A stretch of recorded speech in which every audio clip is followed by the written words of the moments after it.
Sejarah Kerajaan Batak Sori Mangaraja. Tuan Sori Mangaraja adalah putra dari Raja Isumbaon. Dinasti Sori Mangaraja berdiri di pusat tanah Batak, Cianjur Sagala Limbong Mulana SSLM, sejak berabad-abad sebelum Masehi dan kemudian berkembang di tanah Batak Selatan atau Mandailing, Angkola dan Natal. Pada fase 1000 sebelum Masehi sampai 1510 Masehi, dari ibu kotanya di SSLM, dinasti Sori Mangaraja memerintah selama 90 generasi dalam sebuah bentuk kerajaan teokrasi. Rajanya bergelar Datu Nabolon. Dinasti ini pernah mengalami guncangan politik dalam negeri yang hebat saat pihak komunitas Batak di Simalungun memisahkan diri pada tahun antara tahun 600 sampai 1200 M dan mendirikan kerajaan Nagur yang menjadi fondasi terhadap kesultanan Islam di tanah Batak perbatasan Aceh dan di Aceh sendiri. Melihat luasnya cakupan kerajaan ini, kalangan komunitas Batak di tanah Karodusun juga akhirnya memilih untuk memisahkan diri dan mendirikan kerajaan Haruwampu. Pemisahan diri tersebut juga berakibat kepada pemisahan sistem sosial dan identitas. Pada tahun 1510, pemerintahan Sori Mangaraja ke-90 dikudeta oleh orang-orang marga Simanulang. Informasi ini didapat dengan menganalisa legenda dan cerita rakyat di Kerajaan Dolok Silo di Simalungun yang menyebutkan bahwa dinasti Sori Mangaraja dikudeta oleh orang-orang marga Simanulang hanya 2 tahun pasca kemenangan Sultan Aceh yang pertama dalam mengalahkan Raja Haruwampu yang ke-14. Dalam peristiwa tersebut, atas perintah Sultan Ali Mugayat Syah, Panglima Manang Suka, seorang Batak Karo, merebut daerah Haruwampu pada tahun 914 H atau 1508 M. Banyak kisah dan sejarah Batak yang sangat kaya tersebut tidak dilengkapi dengan tarikh dan penanggalan yang jelas. Namun karena kejadian-kejadian tersebut selalu berhubungan dengan kesultanan dan kerajaan-kerajaan Aceh, yang sudah banyak tenaga ahlinya menuliskan sejarah yang bertanggal, maka sangat mudah untuk memastikan tahun-tahun kejadian di kerajaan Batak tersebut. Orang-orang marga Simanulang sempat berkuasa di tanah Batak pada tahun 1510 sampai tahun 1550 M, namun akhirnya kekuasaan mereka redup dan digantikan oleh dinasti Sisingamangaraja. Kekuasaan orang-orang marga Simanulang direbut oleh seorang Datu Marga Sinambela.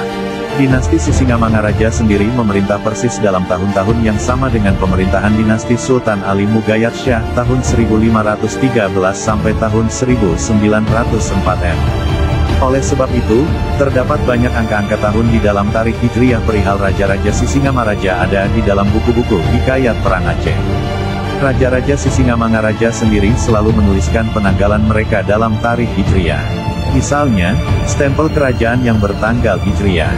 Saat kejatuhan dinasti Sori Mangaraja, mereka kemudian pindah ke tanah Batak Selatan.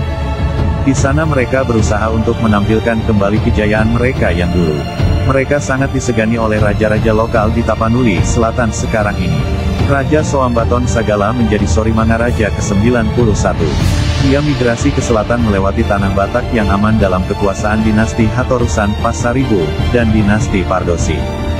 Raja Soambaton diikuti oleh 2 orang pengawal pribadinya, Tahi Sitanggang dan Bonggar Simbolon. Di daerah ini Tahi Sitanggang dan Bonggar Simbolon dalam sebuah perayaan tabut Hasan Hussein memeluk agama Islam dan keduanya menikah dengan putri-putri Batak Syiah di Teluk Sibolga. Keduanya membangun kampung-kampung komunitas Batak di Teluk Sibolga dalam bentuk masyarakat maritim. Mereka banyak menjadi pelaut dan bekerja pada kapal-kapal musafir asing yang singgah di daerah tersebut. Komunitas mereka ini berkembang sampai ke daerah ujung Karang yang sekarang bernama Padang. Orang-orang Batak yang berasal dari Humbang, Toba dan Silindung ini saat itu menganut agama Islam mazhab Syiah Karmatiyah lengkap dengan perayaan tabuiknya Tabuk Hasan Hussein. Raja Soambaton sendiri memilih untuk meneruskan perjalanannya ke Sipirok melalui Batang Toru dan Marancar. Di sana dia berkesempatan menjadi seorang ahli hujur Panaluan dalam tradisi perayaan ritual upacara Gajah Lumpat. Berkat posisinya tersebut dia akhirnya diangkat menjadi Datu Nahurnuk oleh penduduk lokal di Sipirok yang kebanyakan bermarga Siregar.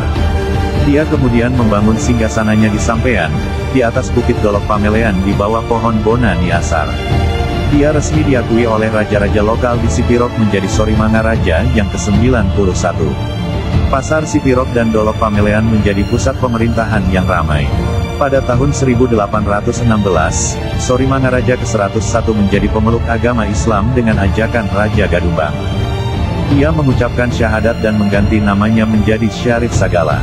Pada tahun 1834, hegemoni Raja-Raja Batak yang menjadi kaum adat mendapat tantangan dari kaum Padri yang berasal dari Sumatera Barat. Dua orang saudara Syarif Sagala yakni Jamaluddin Sagala dan Bahtiar Sagala kembali menganut agama tradisional Batak. Sejarah Batak pada tahap ini seakan berhenti dengan intrusi orang-orang Eropa, Inggris dan Belanda. Orang-orang marga Sagala yang kembali menganut agama tradisional Batak tersebut akhirnya dikristenkan oleh pendeta Gerrit van Asselt menjadi penganut Protestan Calvinis. Pasca kemerdekaan RI, orang-orang marga Sagala yang Kristen yang jumlahnya sedikit hidup dengan aman penuh toleransi dari saudara-saudara mereka di Sipirok, tepatnya di Kampung Sampean yang praktis seluruhnya beragama Islam.